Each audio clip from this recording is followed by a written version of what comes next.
we had a really great discussion about the demand side. So public or basically advertisers doing UA with these rewarded platforms. But today we're going to focus on a much more interesting topic, which is closer to my mind, which is essentially the monetization side of this, or the supply side of the rewarded ad side. So yeah, I'm very excited for this Which episode. makes the money, right? That's really the side. The one side can give the money, the other side makes the money, right? So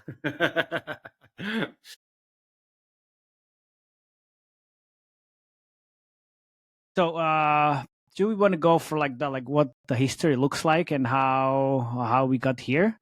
Because that's interesting from like multiple different perspectives. Let's set the mood, you know? It's 2020, it's 2014. Tapjoy is just getting started. What's going on? Yeah, a good history lesson. Let's start off with that, yeah. Cool, guys. So, you know, the history of rewarded monetization was really actually quite a long one. It's quite as old as you can say, right? Giving discounts or giving some ways of rewards to users has been like the number one marketing tactic since the beginning, right? But so it's basically a true marketing tactic that always helps with getting people to get value from different demand or different products or different items or anything like that. And we just actually have that model that got copied into the app world, but it started off very simple actually, right? So if you think about the old day of rewarded, it was really just a monetization of an offer wall where you can download a game and you get a little reward per install, right? And why was that monetization tactic so successful? Why was it actually so good? It was really just to get higher in the rankings back in the day, right? Yeah.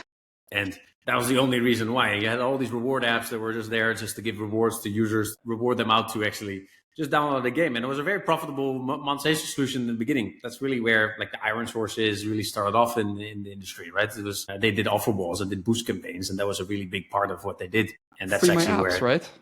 Yeah, free my apps, these kind of things. And that was like back in the day. It was like the biggest thing was or something like and all of these different things. Yeah, it was the main way to really grow your app, because then you could get a lot of organic users, because that was where most of the money was made. But it was also a great way to monetize apps and monetize them. And that's really where it started off with. And that's when the dark ages started for the rewarded side, right? That's when everybody was like, oh, rewarded incent. It was back then, it was called incent. We're not supposed to say those words anymore. It's a no word. Yeah. It's a no word. We're not allowed to say that anymore. Now it's rewarded. But back then it was still incent. And, the incent side really was really blacklisted eventually. It was really a tactic that most of the way demand partners didn't want to utilize, because it didn't have any benefit anymore, because the stores didn't allow to grow your app and grow your user base by just sending installs, because they didn't use it as a signal anymore, only to actually rank you higher. So when that happened, the entire rewarded space basically fell to nothing, and also the monetization solutions fell to nothing. And if we're really honest here, right, like there was a lot of fraud of those installs. They weren't really sometimes real, right? Or what was really going on? Because you got boosted up the charts, which gave you organics, and that's how the whole thing worked then. So I guess it didn't need to be real users, right? Or yeah, it doesn't really need to be. No, exactly. Really, cared what was happening, where those installs came from, how those installs came forward, right? Nobody really cared. At the end of the line, they did these boost campaigns so that they can rank higher in the stores. That was their main reason really to do it. But you did have a lot of successful apps that were just rewarding users out just to download different games and not even play them, just download games and you get reward out of that. That was back in the day, like 10 years ago. There was still a lot of apps that were there that you don't even see anymore now. But back then, there was a lot of reward apps back then as well. So it was an interesting time to see the monetization solutions are there. But you also had a lot of games with a paywall next to it that had an offer wall from like IronSource or Fiber that really allowed them to monetize on those solutions. And that was very, very good for a lot of those games as well, because instead of purchasing something, you just could download 5 games and you get your coins and you can go. Yeah. So it was very easy. Yeah. But yeah, that really started evolving into where KPIs started becoming very important for a lot of demand partners, right? Oh, no. No. Yeah, KPIs came there and then suddenly you had to adjust, right? So you had some brave souls in the rewarded side that stayed there and were very hard-headed and that didn't want to give up to it. So they defined the new structure, and that was the single reward. Do something, action, like a registration or a deposit or sign up for a subscription or something else. And that really was a big part of a lot of CPA campaigns that still kept that industry really afloat. And that's where a lot of websites actually monetize their websites and a lot of other apps that monetize their paywalls by just like, instead of doing a pay solution, just do this subscription on Hulu, and hey, you get a free subscription with us as well. So that's really where that industry from just the install came, and then it grew to that single reward solution, right? And that eventually that evolved into single reward for games, right? But then the quality was not so good. And then eventually the partners started developing multi-reward. And multi-reward is something that's where it was stuck for, I think, a good solid 4, 5, 6 years until Misplay came around. I think that was really the first rewarded partner that actually did something innovative. And just explain multi-reward just so people understand. Yeah, so multi-reward is like you play to level 10, you play to level 50, you play to level 100, you play to level 200, level 500, right? You just keep leveling up and you get a little reward as you level up, right? So, and that was a very effective solution. And that was for a lot of game companies that started becoming one of their UA channels, and it became more effective, right? But it was still not really adopted as a monetization solution, mainly offer walls, and some game companies actually had offer solutions, and that's really where, and that was the model where it really stuck for a long time, right? A really huge amount of time. Tapjoy was a big leader in that part, right? In that area, Fiber as well, and they built an IronSource as well. And then those were really the ones that did the multi-rewards really, really well. And that was mainly on gaming supply. So the gaming supply worked really well on that side. So and as I said, that's when the solution came into Playtime, right? And the Playtime solution, that's the next really big innovation that happened. And Misplay was the first one really to make that happen, right? That was really the first app that was actually a Playtime. And that really showed the opportunity for what there is in terms of gaming and what games can actually do and what the returns can be on that side.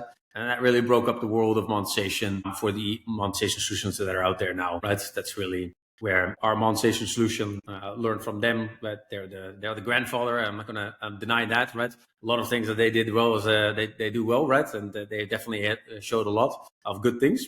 But that eventually that moved over to a solution, SDK solution now that. Before we get there, just what was the main difference with multi-reward and Misplay? Just so our listeners get that right. Yeah, good question. So what Misplay really did is they started rewarding on Playtime and rewarding on Playtime, but also personalizing the rewards to the user. And they did that on an app level, right?